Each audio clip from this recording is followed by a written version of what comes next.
Hello friends, मेरे digital classes में आप लोग का बहुत बहुत फिर से नए सेशन में स्वागत करता हूं। तो यहाँ पे जो है हम छत्तीसगढ़ के सामान्य अध्ययन के मोस्ट इंपॉर्टेंट और सिलेक्टेड क्वेश्चन यहाँ पे कवर करा रहे हैं। जो भी एग्जाम्स हो गए, जो है आप सीजीपीएससी प्री हो, चाहे आप मेंस की तैयारी कर रहे हो, व्यापम में कोई भी एग्जाम, जो है हॉस्टल वार्डन हो गया, प्रयोगशाला हो गया, शिक्षाकर्मी भर्ती हो, साथ ही साथ सीजी पुलिस, छत्तीसगढ़ पुलिस के लिए हॉस्टल जो है मतलब कांस्टेबल के लिए तैयारी कर रहे होंगे, अन्य एग्ज़ाम पर भी तैयारी कर रहे होंगे छत्तीसगढ़ के, उन सभी एग्ज़ाम के लिए काम आएगा। ठीक है जी। पिछले सेशन को यहाँ पे नहीं देखे होंगे तो जाकर देख सकते हैं। अभी जो है मैं छत्तीसगढ़ से मानदंड पूरा डिटेल के साथ पढ़ाया हुआ है। ठीक है जी। जिसमें अभी लगभग 4 पार्ट छत्तीसगढ़ से जो है प्राचीन इतिहास जो है मैं पढ़ा रहा हूँ, 4 पार्ट अपलोड हो चुकी है। ठीक है जी। इसमें सारे क्वेश्चन आपके जो है लेटेस्ट पैटर्न 2024 के जो भी एग्जाम होंगे उसके लिए इम्पोर्टेंट है। अगर आप डिटेल से छत्तीसगढ़ से मान्य अध्ययन पढ़ना चाहते हैं तो आप जुड़ सकते हैं, सही जगह है। ठीक है जी। यहाँ पे जो है सभी एग्जाम को देखते हुए सेशन को चलाया जा रहा है। ठीक है जी। साथ ही साथ हॉस्टल वार्डन के लिए जो है मॉर्निंग में जो है कंप्यूटर का सेशन यहाँ पे चलाया जा रहा है, उससे जुड़िए, बहुत फ़ायदे होगा आपसे। ठीक है जी। तो बाकी आप समझदार ही, चलिए स्टार्ट करते हैं सेशन को। पहला क्वेश्चन देखते हैं आज का। नगर पंचायत के अध्यक्ष और सदस्य जो है किसके समक्ष शपथ लेते हैं जी? कलेक्टर के, अतिरिक्त कलेक्टर, ये आपका पंचायती राज से क्वेश्चन है। कलेक्टर, अतिरिक्त कलेक्टर, मुख्य जो कार्यपालन जो अधिकारी होते हैं, या अनुविभागीय जो दंडाधिकारी होते हैं, उनके समक्ष जो है शपथ लेते हैं। तो इसका जो करेक्ट आंसर हो जाएगा डी ऑप्शन यहाँ पे करेक्ट आंसर हो जाएगा। तो नगर पंचायत के जो अध्यक्ष और जो सदस्य किसके समक्ष जो है शपथ लेते हैं, तो अनुविभागीय दंडाधिकारी के समक्ष यहाँ पे जो है लेते हैं। ठीक है। नगर पंचायत का अध्यक्ष और नगर पंचायत के जितने भी सदस्य हैं, ये सभी जो है इनके समक्ष जो है शपथ लेते हैं। ठीक है। कई बार एग्जाम में ये क्वेश्चन रिपीट भी, और ये जो है खास करके जो नगर पंचायत के जो अध्यक्ष होते हैं, ठीक है, इनके पद मुक्ति, या ये जो जितने भी पदाधिकारियों की पद मुक्ति कैसे की जाती है, तो प्रत्यावर्तन द्वारा, रिकॉल विधि से। ठीक है। रिकॉल विधि के द्वारा ये जो है इनके द्वारा निर्वाचित सदस्यों के जो हस्ताक्षरित प्रस्ताव से मतदाताओं के द्वारा ये जो है पद, यहाँ पे जो है नगर पंचायत के अध्यक्ष के यहाँ पद मुक्ति की जाती है, जो कि नगर पंचायत के लगभग 3/4 निर्वाचित सदस्यों, जो पार्षदों के जो है हस्ताक्षर जो है प्रस्ताव होना चाहिए। ठीक है। तभी जो है प्रतिवर्तन की प्रक्रिया जो है प्रारंभ इसमें की जाती है। ठीक है। इसको याद रखिएगा। अगला क्वेश्चन देखते हैं। सन 1978 से इस राज्य के कौन से स्थान पर राउत नाचा महोत्सव आयोजित होता है? रायपुर में, बिलासपुर में, जगदलपुर में, या राजनांदगांव में? तो इसका जो करेक्ट आंसर हो जाएगा, तो 1978 से, सन 1978 से हमारे जो है बिलासपुर जिला, यहाँ पे जो है राउत नाचा महोत्सव का आयोजन होता है। अलग अलग तरह के जो है लोक महोत्सव होते हैं, जैसे तादा पानी महोत्सव, ये आपके कई बार एग्जाम में क्वेश्चन पूछा है, ये आपके बलरामपुर में होता है। ठीक है जी। चक्रधर समारोह, ये भी आपके जो है रायगढ़ में कई बार पूछा गया है, तो ये आपके जो है रायगढ़ जिला। ठीक है। रायगढ़ जिला में जो है चक्रधर समारोह होता है। जाजल महोत्सव होता है, ये आपके सभी जांजगीर चांपा जिले में होते हैं, सभी बोलता हूँ, जांजगीर चांपा जो महोत्सव जांजगीर में होता है। मल्हार महोत्सव है, ये बिलासपुर में होता है। ठीक है। और रतनपुर महोत्सव, ये भी आपके जो है बिलासपुर जिला के अंतर्गत आती है। राउत नाचा महोत्सव बताया मैंने 1978 में होती है। ठीक है। भोरमदेव महोत्सव होता है, ये आपके कवर्धा जिले में होते हैं। बहुत सारे ऐसे महोत्सव होते हैं जो आपके एग्जाम में हर बार एग्जाम में क्वेश्चन आपसे पूछे, जितने भी बताए हूँ ये सभी जो है एग्जाम में आपके आया हुआ है। चंपारण मेला रायपुर में लगता है। सोना खान महोत्सव, ये आपका जो है सोना खान बलौदाबाजार जिले को लगता है 10 दिसंबर को, या एक तरह का आपका आदिवासी लोक महोत्सव है। ठीक है जी। इसके बाद खल्लारी महोत्सव आपके महासमुंद जिले में लगते हैं, जो नवरात्रि के समय। ठीक है जी। इसको याद रखिएगा। चलिए नेक्स्ट क्वेश्चन। अगला क्वेश्चन है, ब्याज भुगतान निम्न व्यय पर जो है शामिल किया जाता है?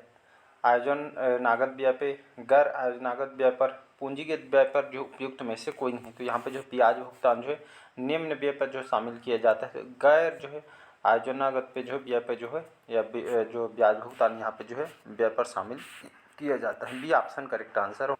चलिए अगला क्वेश्चन देखते हैं। कौन सा जो पर्यटन स्थल संत वल्लभाचार्य का जो है जन्म स्थान माना जाता है? राजिम, सिरपुर, चंपारण, या सिहावत? इसका जो करेक्ट आंसर हो जाएगा चंपारण। ठीक है। चंपारण ये आपके कई बार पीएससी में, व्यापम में एग्जाम में रिपीट किया हुआ है, तो यहाँ पे बहुत इंपॉर्टेंट स्टार लगा रहा हूँ मैं। ठीक है। स्टार लगाया हूँ, मतलब बहुत इंपॉर्टेंट है। कौन सा जो पर्यटन स्थल है जो है संत वल्लभाचार्य का जन्म स्थान माना जाता है, या जन्म स्थली है? तो ये आपके रायपुर जिला के अंतर्गत आता है चंपारण, जहाँ पे प्रसिद्ध वैष्णव संत वल्लभाचार्य की जन्म स्थली है। यहाँ पे सीफार चमकेश्वर महादेव का जो है मंदिर बहुत ही दर्शनीय स्थल है। ठीक है। रायपुर के अंतर्गत और बहुत सारे जो है दूधाधारी मठ, ये आपका जो है रायपुर के अंतर्गत आती है। चंद्रखुरी धाम, ठीक है। ये भगवान राम की माता कौशल्या के मंदिर यहाँ पे आरंग में जाएंगे तो छत्तीसगढ़ के मंदिरों की नगरी के नाम से बहुत ही प्रसिद्ध है, ठीक है। भांडाल देव मंदिर है, जैन तीर्थंकर, अजीत नाथ, श्रेयांश वगैरह के यहाँ पे मूर्ति आपको देखने को मिलेगा। चंपारण के बारे में तो बता चुका हूँ। रायपुर में जाएंगे तो हटकेश्वर मंदिर स्थित है, ठीक है जी। और तो बहुत सारे यहाँ पे जो देखने को आपको जो है मिलेगा। और ये सभी जो जितना भी डाटा बताया जा रहा है सभी आपके एग्जाम में क्वेश्चन आए हुए हैं। निम्न में से कौन सा जो कर है, जो टैक्स है, इस राज्य का प्रमुख टैक्स है या कर है?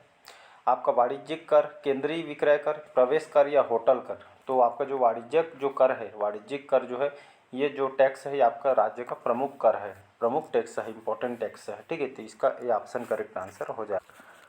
अगला क्वेश्चन है, निम्नलिखित में से किस नाम से इस राज्य के रायगढ़ जिले की धातु मूर्ति कला जानी जाती है? तो ये आपका मलार, घड़वा, झारा या तारा। इसका जो करेक्ट आंसर हो जाए, कौन से जो धातु मूर्ति कला के लिए जानी जाती है रायगढ़ जिले में, बहुत फेमस है, तो ये आपका जो है झारा, ठीक है। झारा जो है ये आपका रायगढ़ जिले में बहुत ही फेमस है, झारा धातु कला, ठीक है जी। इसको याद रखना है।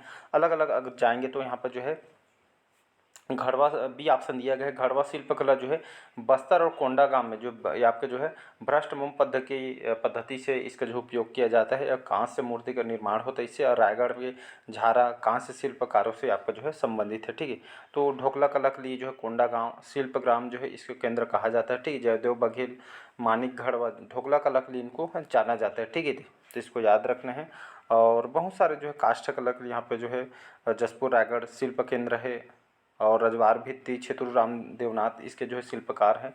तो अलग अलग यहाँ पे जो है अलग अलग नाम से इसको जो है जाना जाता है, ठीक है जी। चलिए अगला क्वेश्चन देखते हैं।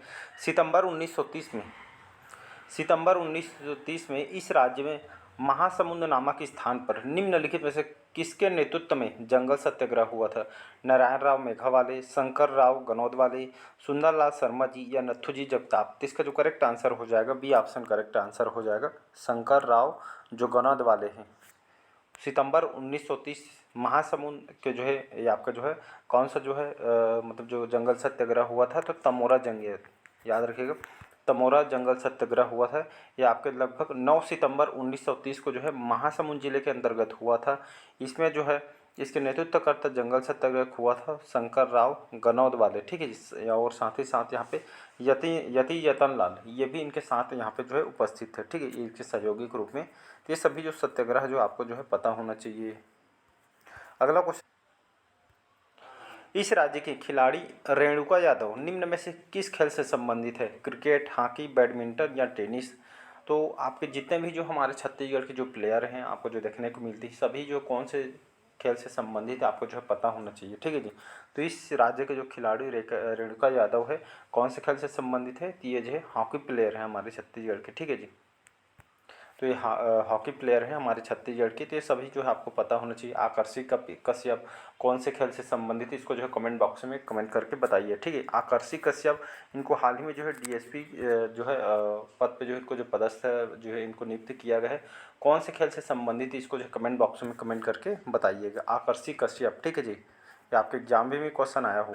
अगला क्वेश्चन देखते हैं। छत्तीसगढ़ में सबसे कम जनसंख्या घनत्व वाला जिला कौन सा है? दंतेवाड़ा, रायपुर, नारायणपुर या आपका सूरत। यहाँ पे 4 ऑप्शन है। तो बोला जा रहा है कि सबसे कम जनसंख्या घनत्व। तो पहले तो हम जनसंख्या घनत्व को जानते हैं कि होता क्या है, जिसको हम पॉपुलेशन डेंसिटी बोलते हैं, ठीक है।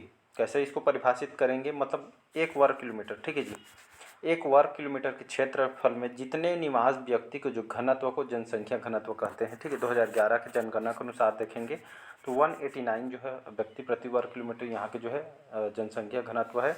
वहीं अगर 2001 का पूछे तो 154 यहाँ पे 2001 में 154 है और 2011 में 189 है। तो मतलब जो है 2011 और 2001 दोनों के बीच में लगभग जो है 35 व्यक्ति के अंतर है, ठीक है। डाटा को याद रखिए, यहाँ से क्वेश्चन आपसे पूछे गए हैं, ठीक है जी। तो इसमें बोला जा रहा है कि जो है कम जनसंख्या घनत्व वाला आपका जो है नारायणपुर जिला है, ठीक है। लगभग 30 यहाँ की जो है जनसंख्या घनत्व है।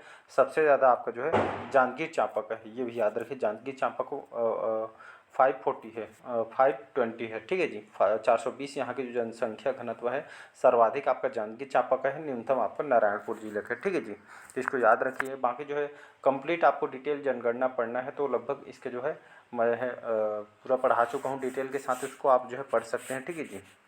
तो इसका जो है यहाँ पे बोला जा रहा है, कम बोला जा रहा है तो आपका नारायणपुर, सबसे ज़्यादा बोला था जांजगीर चांपा। ठीक है जी, इसको याद रखिएगा। 2011 के अनुसार जो है 2011 के जनगणना के अनुसार छत्तीसगढ़ की जनसंख्या वृद्धि दर कितनी है? 22.61%, 22.61%, सॉरी 21.61% है। सी है 20.61%, या डी है 19.61%। यहाँ पे पॉपुलेशन ग्रोथ रेट, ठीक है, पॉपुलेशन ग्रोथ रेट ये जो है पूछा जा रहा है। ठीक है, कि 2001 से लेकर 2000 यहाँ पे जो है जनसंख्या वृद्धि दर किसको कैसे परिभाषित करेंगे, तो 2001 से लेकर 2011 तक की जनसंख्या में होने वाली जो 10 की वृद्धि दर को ही जनसंख्या वृद्धि दर कहलाती है। ठीक है जी, 2011 में जनसंख्या वृद्धि दर 22.61% है। ठीक है जी, और वही 2001 में कितना है, तो 18.27% है। जितना भी डाटा बता रहा हूँ इसको नोट डाउन कर रखना है आपको, क्योंकि ये यही डाटा आपसे एग्जाम में डायरेक्ट क्वेश्चन आपसे पूछा, आपको जो है कंफर्म डाटा पता है तभी आंसर लगाएंगे, या तो तुक्का मारेंगे तो आंसर गलत हो जाएगा। ठीक है जी, तो इसको याद रखिए। तो यहाँ पर छत्तीसगढ़ की जनसंख्या वृद्धि दर कितनी है बताई जा रही है, 2011 के अनुसार बोला जा रहा है। तो कितना है, तो 22.61%, मतलब जो है बी ऑप्शन करेक्ट आंसर हो जाएगा। ठीक है, अगर 2001 का पूछे तो 18.27%। ठीक है, इसको याद रखिएगा। अगला क्वेश्चन देखते हैं। 2011 की जनगणना के अनुसार छत्तीसगढ़ का लिंगानुपात, जिसको लिंगानुपात को सेक्स रेशियो बोलते हैं, ठीक है, प्रति 1000 पुरुषों पर महिलाओं की संख्या का अनुपात कितना है? 990, 991, 992 या 995। तो इसका जो करेक्ट आंसर हो जाएगा, पहले तो हम इसको जानते हैं लिंगानुपात, इसको कैसे परिभाषित करेंगे सेक्स रेशियो को, तो प्रत्येक 1000 पुरुष, ठीक है जी, प्रत्येक 1000 पुरुषों के पीछे का अनुपात महिलाओं की संख्या को यहाँ पे लिंगानुपात बोलते हैं। ठीक है जी, तो यहाँ पे हमसे पूछा जा रहा है कि जो है जनगणना 2011 के अनुसार छत्तीसगढ़ के लिंगानुपात कितना है 2011 का। ठीक है, तो लगभग 991। ये डाटा आपको याद रखिए, कई बार एग्जाम में रिपीट हुआ है। तो 2011 के जनगणना को छत्तीसगढ़ के लिंगानुपात 991 है।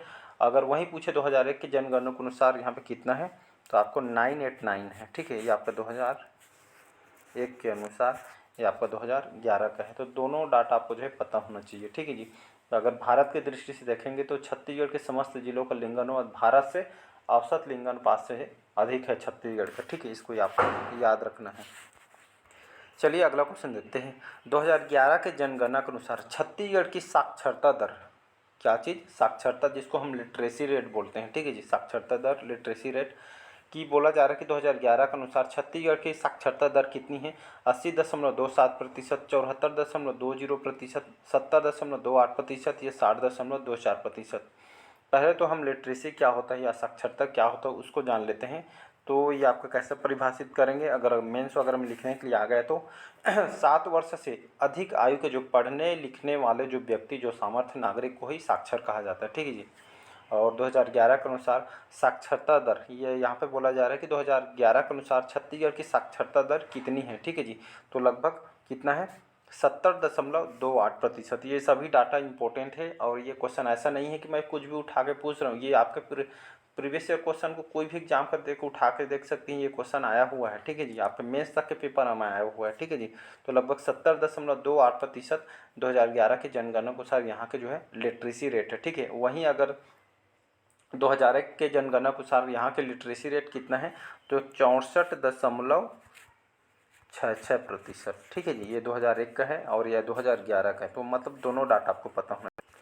चलिए, छत्तीसगढ़ के प्रथम साहित्यिक व्यक्ति जिन्होंने सर्वप्रथम छत्तीसगढ़ शब्द का प्रयोग किया था, सुंदरलाल शर्मा जी, दलपत राव, बाबू रेवाराम, माधवराव सप्रे। तो इसका जो करेक्ट आंसर हो जाएगा, कौन सा हो जाएगा जी, इसका जो बी ऑप्शन करेक्ट आंसर हो जाएगा। जो कवि हैं दलपत राव कवि, इन्होंने छत्तीसगढ़ के प्रथम साहित्यिक व्यक्ति जिन्होंने सर्वप्रथम छत्तीसगढ़ शब्द का प्रयोग किया था। एक क्वेश्चन और पूछे पंडित सुंदरलाल शर्मा की जो है कि छत्तीसगढ़ की संकल्पना किन्होंने की थी, तो आपके पंडित सुंदरलाल शर्मा जी ने किया था। ठीक है जी, अगला क्वेश्चन है, छत्तीसगढ़ के तात्या टोपे किन्हें कहा जाता है? गुंडाधुर को, वी नारायण सिंह को, मनकूराम सोढ़ी को या परसराम सोनी को? तो छत्तीसगढ़ के तात्या टोपे शहीद गुंडाधुर जी को कहा जाता है। ठीक है जी, शहीद गुंडाधुर जी को छत्तीसगढ़ के तात्या टोपे कहा जाता है। इन्होंने छत्तीसगढ़ के जो है बहुत सारे काम किए हैं, और यहाँ के हित के लिए बहुत सारे जो है इन्होंने काम वर्क किए, बलिदान भी दिए हैं। ठीक है जी, तो इसको याद, शहीद गुंडाधुर। ठीक है, और इनसे एक क्वेश्चन और पूछा जाता है कि जो इनके क्षेत्र में, खेल के क्षेत्र में हर साल जो है छत्तीसगढ़ सरकार की तरफ से जो है ये पुरस्कार भी दिया जाता है। चलिए आज का लास्ट क्वेश्चन देखते हैं। छत्तीसगढ़ के प्रथम शहीद किन्हें कहा जाता है? हनुमान सिंह को, वी नारायण सिंह को, मनकूराम सोढ़ी को या परसराम सोनी को? तो इसका बी ऑप्शन करेक्ट आंसर हो जाएगा। वी नारायण सिंह को जो है छत्तीसगढ़ के प्रथम शहीद इनको कहा जाता है। ठीक है, और आप इनके जो याद हो गए सोना खान विद्रोह, ठीक है जी, 1856 में सोना खान बलौदाबाजार में जो है इनके द्वारा सोना खान विद्रोह हुआ था।